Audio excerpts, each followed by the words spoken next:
Your Notion templates stand out to me. So they were I look at a lot of Notion templates, and Yeah. particularly as we were starting to integrate, we were thinking, like, what should this experience be like?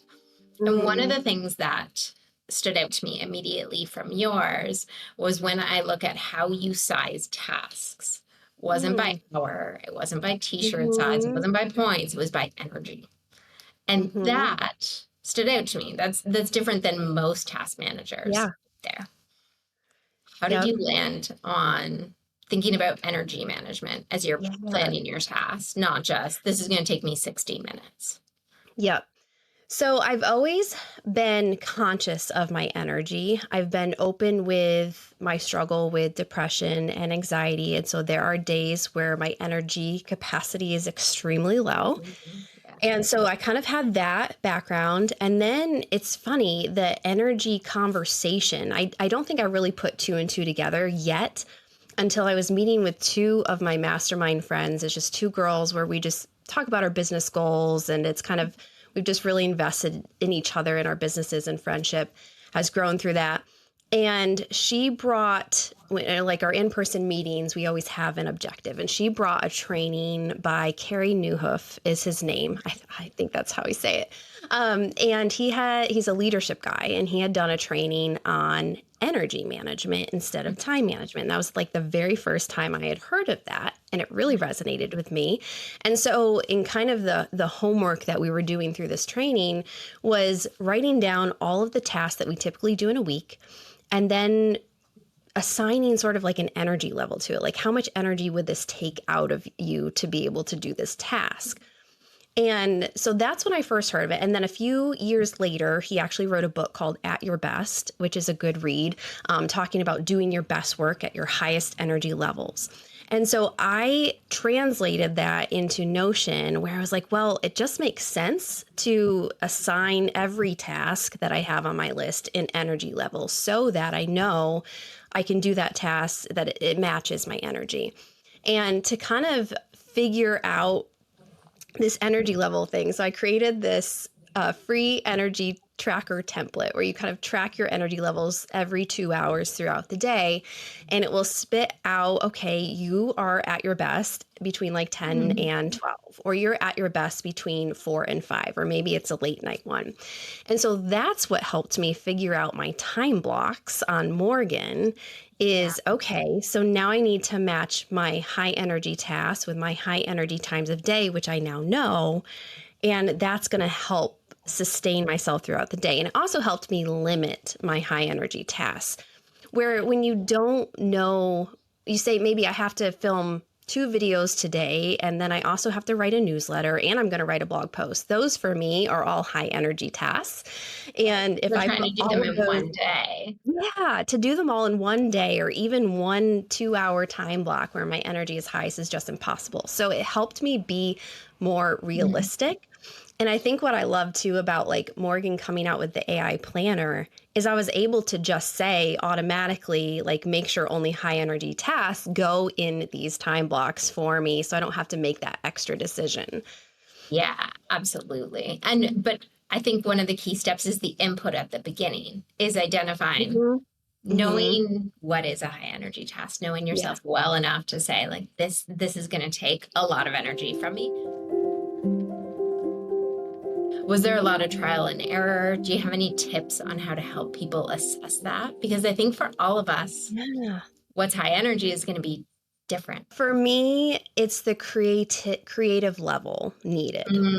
So Mm-hmm. the amount of brain power and creativity that I need when I'm planning out a video or I'm writing something from scratch, a newsletter or some other content piece. So it's the creative level versus what is the mindless level. I guess maybe something I would think of, what could you do when you have TV on in the background? Mm, Like, that's a low energy task. That's probably going to take very little like parts of your brain to be able to complete that task. yeah. Whereas what do you feel like is when you're most distracted, and when you you need that focus work or that focus time. What are those tasks that fit into that slot? So yeah, it is going to be some trial and error getting to know yourself and Yeah. what kind of makes you tick in that way. But I'm curious, for me, not every day is equal. Obviously, Mhm. some days I'm going to be in a slump and I'm not as effective as other days. Mhm. Other days just feel great. How do you adjust your plans? Because I know you're planning ahead. You have your day time blocked. When you Mhm. hit one of those days where you're like, whew, Yeah, that depends on how I feel. I kind of take an assessment. Okay, do you feel this way because you're really tired and you really do need to take care of yourself this day, today? Or could you push through and just get it done? Like, are you procrastinating because maybe there's something about this task you just don't like? So yeah, I kind of try to take that assessment first. And if it's the latter, if it's like, no, you really just need to take care of yourself, generally it's just going to be a slower start for me. So mm, it's taking something that's really easy, really digestible, really slow, even just like not even sitting at my desk, but sitting on the couch and just knocking something out that's not going to take a lot of brain power. But also, it's constantly adjusting things. And that's why a digital calendar is so important, I think, because when you have something out on paper, it feels more permanent. It feels like you can't change it. You have to stick to the plan.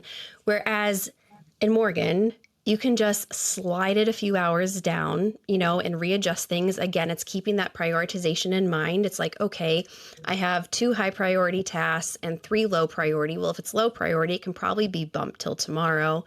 So I can bump my high priority tasks down a little bit where I take a slower morning to just kind of feel a little bit better before I approach my to-do list. So mhm, it's understanding, I think, where you're at mentally yeah, and what you think your capacity is, and then making those adjustments. And I I don't know anyone who puts everything on their list has to be done like that day. yeah, There's yeah. always something that can be bumped that's not going to be a huge detriment. It's true. And I think that's one of the fears with time blocking is, well, then everything's scheduled. What if something takes Yeah. longer? Or what if I don't get to Yeah. it? And you're right. It's accepting like it's all movable. It helps at the beginning of the week if you give yourself those buffer spaces. Like if Mm, you are putting all of your tasks into the week and there is absolutely no margin in between, you're yeah. not leaving room for those days when you need to take care of yourself. And so I generally like I'll try to plan out the whole week, but I will do put less on the calendar than maybe I'm capable at 100%, Yeah. just so because I know going into this week there's going to be at some point something's going to come up. And then in just the final thing on energy is, I Yeah. mean, protecting it as well is just as important, right? So obviously it's planning against your energy, but it's finding the things that are going to Mhm. protect your energy or give you energy. Do you have any Mhm. non-negotiables? The biggest non-negotiable for me, I think, is getting outside and going for Mm, at least a daily walk, maybe even 2. I think having a dog really helps with that because you're kind of forced to get out. I actually think absolutely. before I had her, I was more inclined to just stay on the couch and just if I was feeling like it was just a really nasty day, I felt gross, just giving into that. For And sure. then I think when you have something else to take care of, you take them out and it also benefits you. And I think as I've done that, we've had her for a year now. As I've done that, I've noticed that if I don't get outside, like if my husband will take her and I don't, then I'm feeling it. So I think that is what just being in nature, I can't listen to anything because I'm literally just that's my processing time. So I'm just like thinking through, working through issues. And for some reason, just the walking helps me do that.